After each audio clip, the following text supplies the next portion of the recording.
What is going on, guys? Richard here. Last Brickmania review we did, we talked about the M1A2 Abrams, and this week we're going to talk about its German counterpart, the Leopard 2A7.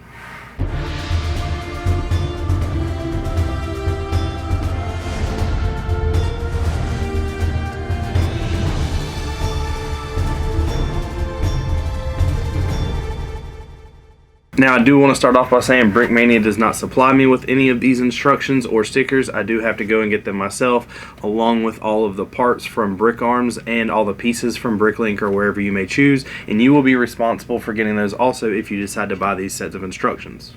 Now, don't forget, if you like the video, if you like everything you're seeing, comment down below. Don't forget to like the video, subscribe to the channel, and hit that bell notification. Always let you know when I post something, when I upload a video, when I go live, or when I comment in the community tab. Now, let's talk a little bit about the history of the Leopard 2A7. The Leopard 2 is a main battle tank originally developed by Brickmania, if I'm saying that correct, in the 1970s for the West German Army. The tank first entered service in 1979 and succeeded the earlier Leopard 1 as the main battle tank. The first Leopard 2A7 was handed over to the German Army in Munich in December of 2014.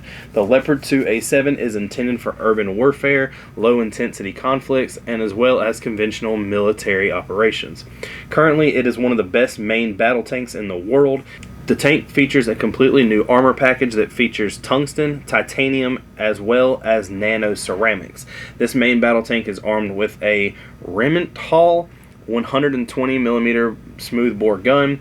It has better fire accuracy and longer range compared to the previous Leopard 2 tanks, and this tank carries normal ammo and DM11 programmable HE rounds. This programmable multi-purpose ammunitions enable to engage targets behind cover and within buildings. These rounds can be used against enemy troops, armored vehicles, and low-flying helicopters. This tank can also, just like the Abrams, hold 42 rounds inside the tank. 15 rounds are stored in the turret bustle and are ready to use.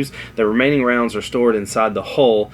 It also has secondary armament, consists of a 12.7 machine gun. The 12.7 machine gun is mounted remotely controlled weapon station on top of the roof, and there is also a coaxial mounted 7.62mm machine gun. This main battle tank has a front and rear thermal image for the driver. A commander and gunner have additional cameras for long-range surveillance, and the vehicle also carries advanced command and control equipment and is fitted for battlefield management systems. Now I want to talk about the build a little bit. This was actually the first tank I built that wasn't a solid color and had the traditional camo colors. I think this thing looks absolutely amazing like that. The build requires two Brickmania parts, the MG42 and a small 30 cal ammo box. The 30 cal ammo box at the time was out of stock and I did not get it. The MG42 that's supposed to be up top is actually on order right now. It has not came yet. I took the one off of here and put it on another set. And this does require the Brickmania double wide chevron tank tracks. The turret on this tank is kind of weird. If you look at it in the front, it looks like it is angled very, very low. But if you look back where the actual gun pivots, you'll notice that all the plating in the front is just armor plates to help it.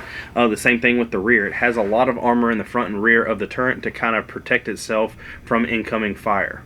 This tank does have two hatches, one for the commander and one for the gunner, and if you notice on these hatches, they both do close, but this one right here does something actually pretty inventive. When it is pulled back, it lays flat. If you go to close this, it will not close because it is hitting the front. You actually have to pivot this and then close it. The design was actually a really cool design and how they got it to do that. In real life, the tank actually opens the door kind of sideways. They've redone that and recreated that perfectly. I think that this thing looks amazing and how it works. It's fully functional. It does open pretty simple. You do have to kind of hold the top of the tank down. But it does open, it does swivel, and it does close. There are two doors here on the side. Both these doors swing open, and it kind of allows you to see some of the stuff on the inside. One of them is supposed to be an air filter, and the other I'm not really sure. They have also included a little storage area in the back here that you could put the ammo box.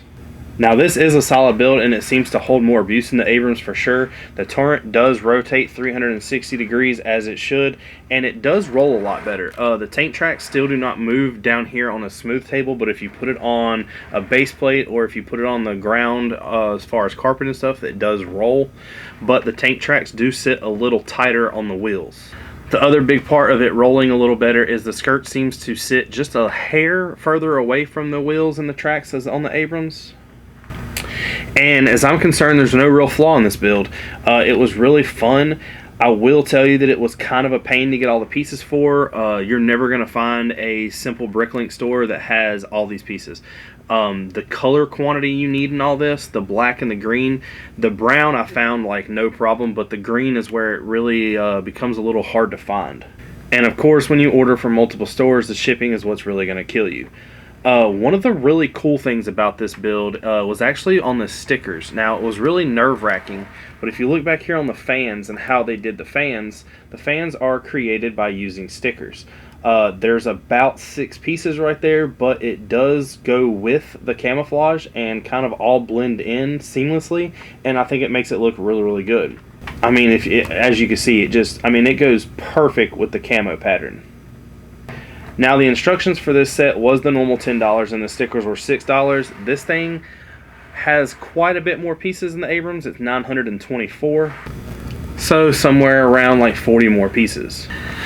Now when it comes to the 2 planes I've reviewed so far, I will tell you that my favorite is the Stuka. When it comes to the 2 tanks, this is definitely my favorite over the Abrams.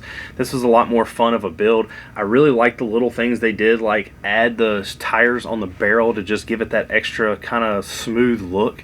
On this one you do not see the coaxial gun like you do the Abrams, but this is a much better build in my opinion. And now that you know some info on the Leopard 2A7, please don't forget that if you like this video, like down below. If you've done something with this set, let me know. Send me some pictures. If you've modified it, if you've added it in a mock, if you've shown it blown up, anything, let me know. I would love to see it. Thanks for watching and peace.